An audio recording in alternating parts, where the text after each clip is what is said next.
Everyone, तो स्वागत है आज आप सभी का आज की सी प्रोग्रामिंग के लेक्चर में। तो आज है हमारा डे नंबर 37 और आज की वीडियो में हम डिस्कस करने वाले स्ट्रक्चर एंड यूनियन के बारे में। क्या होता है स्ट्रक्चर, स्ट्रक्चर की जरूरत हमें क्यों पड़ी, कैसे हम स्ट्रक्चर को डिक्लेयर करते हैं, कैसे हम किसी बड़े बहुत सारे डेटा टाइप एक ही साथ हम कैसे यूज कर सकते हैं, इसके बारे में हम स्टडी करेंगे। तो सबसे पहले स्ट्रक्चर क्या है, उसकी डेफिनेशन हम पढ़ते हैं कि स्ट्रक्चर क्या है। क्या है structure? Structure is a collection of variables of different और same data type group together under a one name. Each member of structure has own memory location.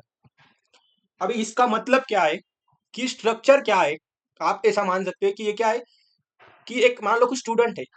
ये स्टूडेंट एक हमने क्या किया, स्ट्रक्ट स्टूडेंट। जैसे क्लास को हम कैसे डिक्लेयर करते हैं other object oriented programming language में, वैसे सी में हम क्या यूज करते हैं, स्ट्रक्ट को। मतलब इसके हम क्या कर सकते हैं कि बहुत सारे डेटा टाइप एक साथ हम क्या कर सकते हैं, उसका कलेक्शन हम उसके अंदर डिक्लेयर कर सकते हैं। जिसकी मान लो कि मुझे बहुत सारे वेरिएबल है, जैसे कि अगर मुझे स्ट्रक्ट स्टूडेंट किया तो उसके अंदर क्या आएगी, स्टूडेंट इंटीजर आईडी, मतलब स्टूडेंट का रोल नंबर या आईडी आएगा। उसके बाद क्या करूंगा मैं, क्या नेम, उसका नेम जो आएगा वो। उसके बाद इंटीजर एज, वैसे फ्लोट परसेंटेज, वैसे हम क्या कर सकते हैं, क्या ग्रेड उसकी दे सकते हैं। मतलब अभी आप समझो कि बहुत सारा डेटा टाइप हम क्या कर रहे हैं कि बहुत सारे डेटा टाइप की जरूरत पड़ रही है, पर हमने क्या किया, उसको डायरेक्टली किधर डिक्लेयर कर दिया, जो हमने स्ट्रक्ट डिक्लेयर करता है उसके साथ हमने अगर डिक्लेयर कर दिया तो हम क्या कर सकते हैं, मतलब वो बेसिकली ये क्या होगा, स्टूडेंट एक आप क्लास समझ लो। अभी क्लास आपको पता नहीं होगा, जब आप ओओपी पढ़ोगे, ऑब्जेक्ट ओरिएंटेड प्रोग्रामिंग लैंग्वेज कौन सी भी पढ़ोगे, जैसे सी प्लस प्लस हो गया, जावा हो गया, पाइथन हो गया, जब आप पढ़ोगे उधर आपको ये अच्छे से समझ में आएगा। पर अभी के लिए आपको क्या समझना है कि स्ट्रक्चर क्या है, कि बहुत सारे कलेक्शन ऑफ डिफरेंट और सेम वेरिएबल का जो कलेक्शन होता है उसको हम स्ट्रक्चर कहते हैं। अभी देखो इसका सिंटैक्स क्या है। किसी का अगर आपको स्ट्रक्चर क्लास या डिक्लेयर करना है या स्ट्रक्चर हमें डिक्लेयर करना है तो कैसे करेंगे, स्ट्रक्ट उस स्ट्रक्चर का नेम। अभी मैंने क्या लिया था, स्टूडेंट या पर्सन भी ले सकते हैं आप। उसके अंदर क्या करेंगे, उसका डेटा टाइप, जैसे इंट लिया, इंट आईडी ले लिया। मेंबर वन मतलब कौन सा मेंबर वन, जो वेरिएबल है उसका आप नाम ले सकते हैं। उसके बाद फिर से दूसरा डेटा टाइप मैंने क्या लिया था, कैर लिया था, उसके अंदर मैंने किया था उसका नेम दे दिया था, जैसे इंटीजर एज। ऐसे ही पूरा स्ट्रक्चर हम उसके अंदर डिक्लेयर करेंगे। पर अभी आप समझो कि उसका प्रोग्राम हम कैसे लिखेंगे। जैसे कि मान लो कि मैंने क्या किया, स्ट्रक्ट लिखा।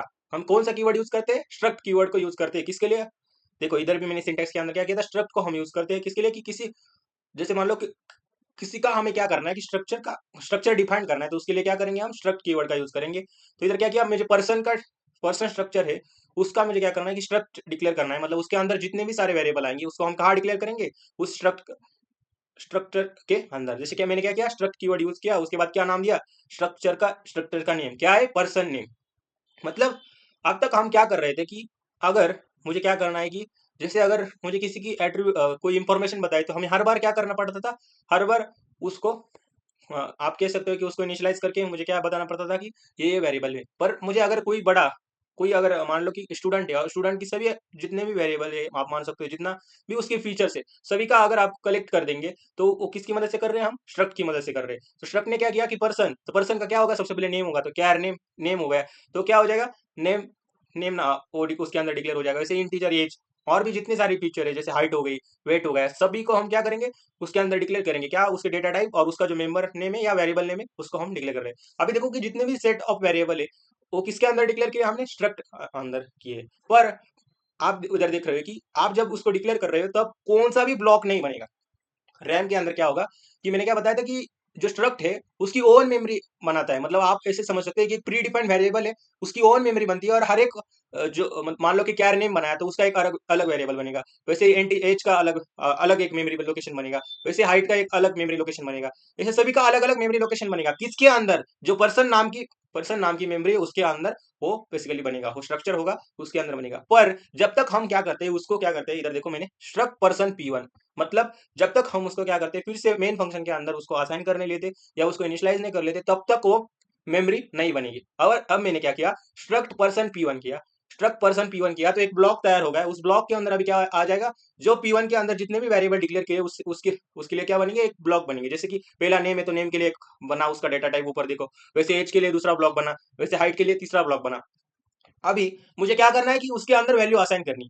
आप जैसे जैसे उसको असाइन करेंगे, जैसे मैंने क्या किया इधर, स्ट्रक्ट पर्सन P1 क्या किया, एक ऑब्जेक्ट बनाया, आप समझ सकते हैं उसको, एक ऑब्जेक्ट बनाया मैंने उसको। अभी क्या करूंगा, उसके अंदर मुझे वैल्यू असाइन करनी। अभी क्या करूंगा, अगर मैंने सबसे पहले P1 डॉट एज किया, P1 डॉट एज किया मतलब क्या होगा, इधर एज के अंदर क्या आ जाएगा, इधर आ जाएगा वो 25 आ जाएगा। मतलब अभी आप देखो कि P1 डॉट एज किया, अभी वो एज एक बार एक ही मेमोरी असाइन हो सकती है स्ट्रक्चर के अंदर, आप समझो। अभी क्या असाइन होगा, तो 25 उधर जाके असाइन होगा और स्टोर होगा। अभी 2 ब्लॉक तो वैसे बचे हुए, मतलब मेमोरी तो इधर वेस्टेज हुई है, उसका भी आगे हम देखेंगे कि कैसे एक ही मेमोरी एक ही बार अगर आपने असाइन किया तो एक की वैल्यू एक ही ब्लॉक के अंदर जानी चाहिए, वो होता है अलग पार्ट, वो यूनियन के अंदर हम कर सकते हैं। वैसे हाइट के लिए अभी होगा, हाइट के लिए क्या होगा, फिर से इधर क्या होगा 5.9 जाके इधर बचेगा और फिर से एक नया ब्लॉक बनेगा। मतलब आप समझो, जितनी बार आप उस ऑब्जेक्ट P1 को आप जितनी बार ले रहे हो, जितनी बार उसके अंदर वैल्यू असाइन कर रहे हो, उतनी बार वो क्या बनेंगे, ब्लॉक बनेंगे। वैसे आप मैंने इधर क्या किया, अभी P1 डॉट नेम के अंदर कोई नेम देना है तो मैंने क्या किया, डायरेक्टली strcpy नाम का जो फंक्शन है उससे भी कर सकते हैं और डायरेक्टली आप असाइन कर सकते हो स्ट्रिंग को। और मैंने क्या किया, strcpy P1 डॉट नेम और जॉन नेम है वो जाके स्टोर होगा। मतलब अभी आप देखो जॉन किधर जाके स्टोर होगा, जैसे पहले क्या आया था 25, उसके बाद क्या आया था हमारा 5.9। अभी अभी लास्ट वाला ब्लॉक आप समझो कि जॉन कहाँ जाके स्टोर होगा, जॉन इधर जाके स्टोर होगा। आ गया है समझ में। तो सबसे पहले क्या आया, P1 डॉट एज किया तो इधर क्या आ गया, P1 डॉट एज मतलब एज के अंदर क्या आ गया, 25 आ गया। और हाइट कितनी हो गई उसकी, मान लो 5 पॉइंट। अभी फिर से मैंने क्या किया, P1 डॉट हाइट की तो क्या होगा 5.9, फिर से ब्लॉक बनेगा और 5.9 होगा। वैसे आप क्या किया, मैंने strcpy के अंदर P1 डॉट नेम और उसके अंदर कौन सी स्ट्रिंग पास कर दी, जॉन नाम की स्ट्रिंग पास कर दी, तो फिर से क्या होगा, जॉन जाके इधर क्या होगा, फिर से मेमोरी बनाकर स्टोर होगा। तो अभी आप देख रहे हो कि जैसे जैसे आप उसको इनिशियलाइज कर रहे हो वैसे वैसे नया ब्लॉक बनता जाएगा और फिर उसके अंदर वो वैल्यू असाइन होंगे। पर क्या ये सफिशिएंट वे है, क्या आपको लगता है कि ये सफिशिएंट वे है, नहीं है ना। तो उसके लिए आगे क्या आया, यूनियन आया। तो सबसे पहले हम क्या करते हैं, ये पर्सन का प्रोग्राम आप ट्राई करो, इसका पूरा कोड है। हम अभी देखते हैं कि एक दूसरा क्लास ले लेते हैं स्टूडेंट का, और स्टूडेंट का हम करके देखते हैं।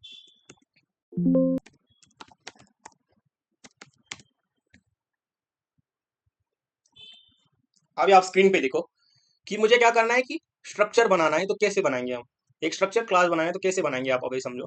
ये जो भी बता रहा हूँ वो आगे जाके आप जब ओओपी पढ़ोगे उस समय भी ये कंसेप्ट हमेशा यूज होती है।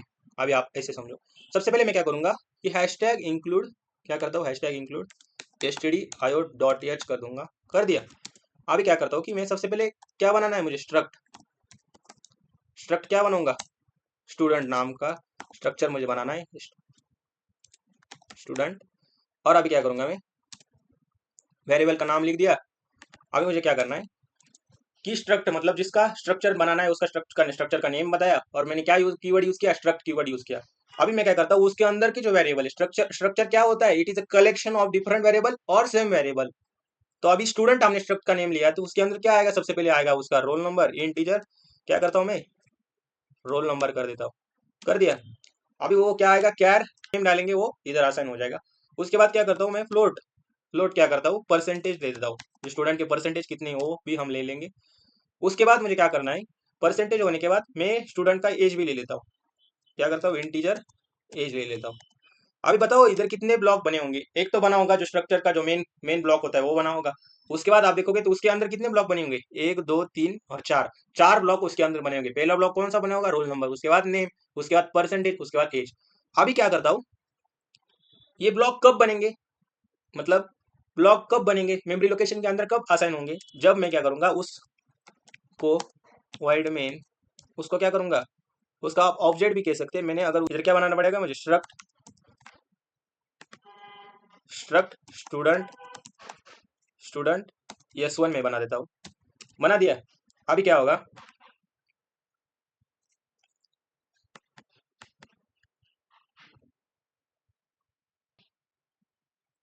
ये लास्ट में आपको सेमीकोलन देना भूलना नहीं है, स्ट्रक्ट स्टूडेंट के बाद मतलब इधर सेमीकोलन आपको देना पड़ेगा। अब ध्यान से देखो, अभी मैंने क्या किया, एक आप ऐसे समझ सकते हो ऑब्जेक्ट बनाए, मतलब क्या किया, जो स्ट्रक्चर नेम है उसका मैंने क्या कर दिया, इधर एक ऑब्जेक्ट बनाया। अभी क्या करता हूँ, जो S1 है उस S1 के अंदर मैं क्या करता हूँ, जब आप उसको जब आप उसको मेन फंक्शन के अंदर उसका ऑब्जेक्ट बना रहे हैं तब जाके वो मेमोरी लोकेशन उधर बनेंगे। अभी उस मेमोरी लोकेशन पे जाके हमें हर एक जगह पे वैल्यू डालनी, तो मैं सबसे पहले क्या डालूंगा, S1 डॉट रोल नंबर है, उधर मुझे क्या डालना है, उधर मुझे डालना है कि मान लो 22 रोल नंबर में डाल देता हूँ। अभी क्या होगा, सबसे पहले वो ब्लॉक बनेगा, उधर क्या वैल्यू जाएगी, 22 वैल्यू जाएगी। किस ब्लॉक में, जो रोल नंबर नाम का जो ब्लॉक बना है उधर जाके क्या होगा, 22 जाके स्टोर होगा। वैसे अगर मैं क्या करता हूँ, S1 डॉट नेम करूंगा, अभी क्या करता हूँ, S1 डॉट लिया है तो मैं क्या करता हूँ, नेम एक ही सिंबल लेता हूँ। अगर उसके अंदर एरे दिया होता तो क्या होगा, मैं पूरा नाम भी डाल सकता था। मैं क्या करता हूँ, S1 के अंदर अभी क्या होगा, फिर से एक नया नया ब्लॉक बनेगा। उस ब्लॉक के अंदर क्या होगा, वो नेम है, वो नेम की जगह क्या आ जाएगा, के हमारा आ जाएगा। फिर से क्या होगा, नेम हो जाएगा। S1 के अंदर मुझे क्या डालना है, परसेंटेज डालना है, कि मान लो परसेंटेज कितनी है, 89.15 में 14 डाल देता हूँ। और मैं क्या करता हूँ, लास्ट में मुझे क्या डालना है, एज मी मैं डाल देता हूँ। अभी आप देखोगे तो सभी प्रिंट होंगे, पर क्या होगा, जब भी हम उसको असाइन कर रहे हैं, वैल्यू असाइन कर रहे हैं, तो क्या होगा, फिर से एक नया ब्लॉक बनेगा और उस ब्लॉक के अंदर एक एक वैल्यू जाके स्टोर होगी। अभी क्या होगा, S1 डॉट एज किया, एज क्या डाल देता हूँ मैं, 20 एज डाल देता हूँ। अभी क्या करता हूँ, इन सबको मैं प्रिंट भी करवा देता हूँ। तो क्या करता हूँ, प्रिंट एफ में क्या करता हूँ, सबसे पहले करूंगा परसेंट क्या है, डी। किसको प्रिंट करना है, डी के अंदर मुझे, उसके अंदर मुझे प्रिंट करना है किसको, रोल नंबर को करना पड़ेगा। तो ये पूरा जो होगा उसको हम उसके अंदर उस प्रिंट करेंगे। तो मुझे क्या करना पड़ेगा, S1 डॉट क्या करूंगा, S1 डॉट रोल नंबर के ऊपर जो वैल्यू है उसको प्रिंट करवा के दो। तो ऐसे ही मुझे क्या करना है कि मुझे क्या करना है, नेम के लिए करना है। तो क्या करूंगा मैं, इधर फिर से प्रिंट एफ क्या करूंगा मैं, परसेंट, इधर अभी कैरेक्टर लिया तो मुझे क्या करना पड़ेगा, परसेंट सी। और क्या करूंगा, फिर से इधर जो S1 डॉट नेम है उसको कॉपी करूंगा और इधर फिर से मैं पास कर दूंगा, हो गया। वैसे आप अगर देखोगे, मुझे क्या करना है कि आगे का जो ये है, तो क्या है, परसेंटेज, उसको अगर प्रिंट करना है तो क्या करूंगा, परसेंट एफ मुझे यूज करना होगा। तो इधर क्या करूंगा मैं, परसेंट एफ, परसेंट क्या करूंगा, एफ को ले लूंगा मैं। उसके बाद अभी क्या करता हूँ मैं, हर एक जगह स्लैश एन डाल देता हूँ, मतलब अलग अलग जगह आपको क्या मिलेगा, वो वैल्यू भी मिलेगी। और मैं क्या करता हूँ कि इधर मैं कर देता हूँ roll number is equal to, उसके बाद मैं क्या करता हूँ, नेम इक्वल टू, और इधर क्या करता हूँ, परसेंट, या मैं क्या करता हूँ, परसेंटेज इज इक्वल टू, और मुझे क्या करना है, इधर S1 dot P E R कर दूंगा। तो क्या मिलेगा मुझे, परसेंटेज में प्रिंट होगी। और लास्ट में आप क्या कर सकते हैं, एज को भी प्रिंट करवा सकते हैं। Print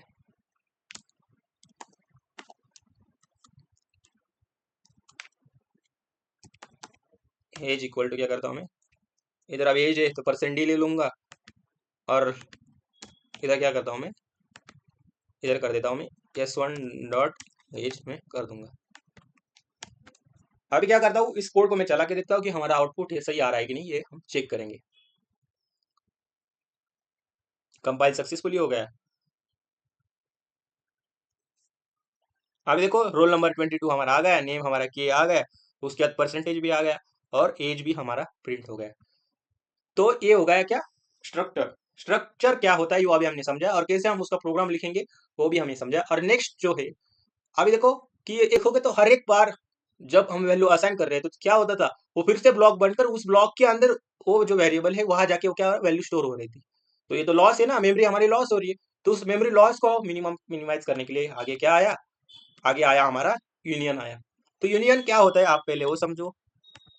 Union is similar to the structure, but it uses a shared memory for all its members. This means only one member can hold a value at given time. मतलब किसी भी time पर एक ही memory होगी, मतलब क्या होगा, एक ही मेमोरी लोकेशन होगा।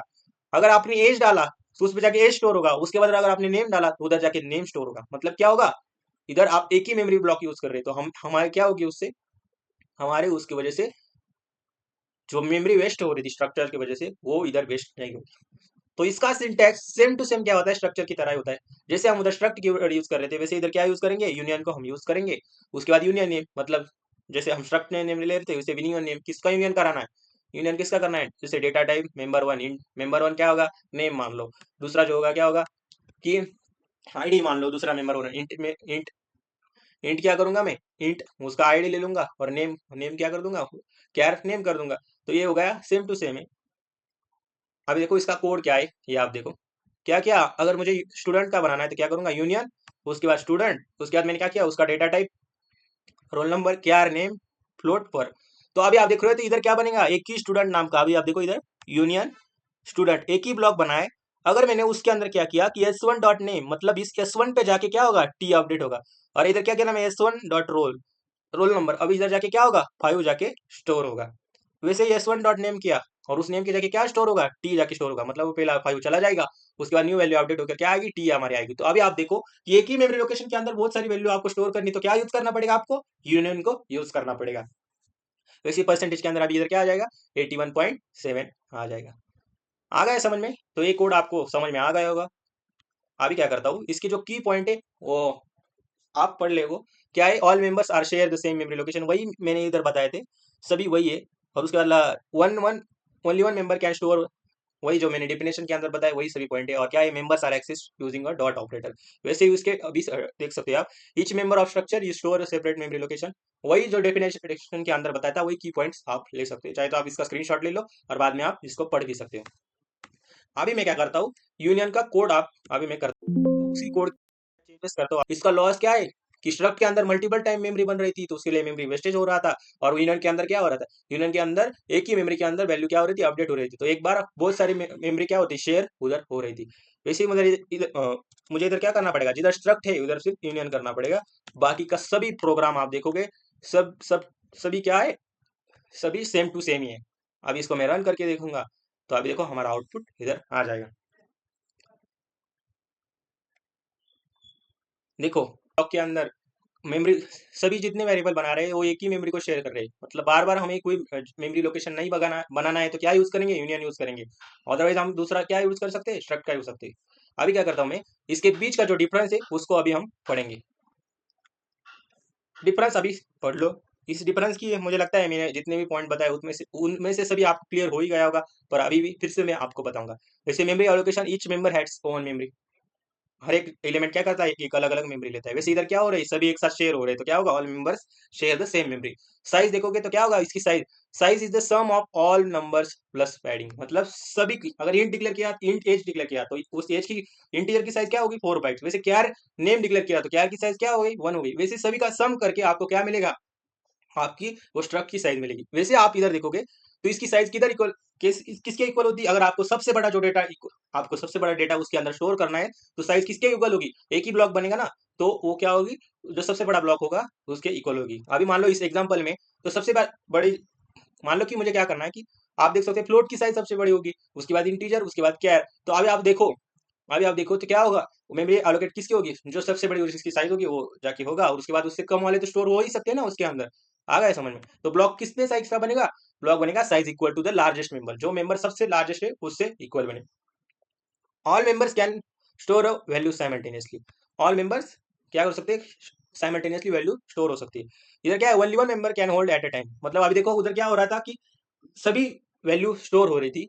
मतलब आप देखो कि नया नया ब्लॉक बन रहा था, इसकी वजह से क्या हो गई कि सभी जगह वैल्यू स्टोर हो रही थी। पर इधर के देखो कि एक टाइम पर एक ही वैल्यू स्टोर हो सकती है, तो उससे क्या होगा, only one member can hold value at a time. एक ही मेमोरी लोकेशन आप एक के ऊपर एक छोटी डाल सकते हैं, एक बार एक ही वैल्यू आपको उसके अंदर स्टोर कर सकते हैं। Use when multiple members need independent value, मतलब मल्टीपल मेंबर्स के लिए इंडिपेंडेंट वैल्यू चाहिए, तब हम इसको यूज कर सकते हैं। Use to save memory when only one member is needed at time, मतलब एक ही बार एक ही मेंबर चाहिए, तो आप क्या यूज कर सकते हैं, आप उस समय यूज कर सकते हो। इसको यूनियन को आप यूज कर सकते हो।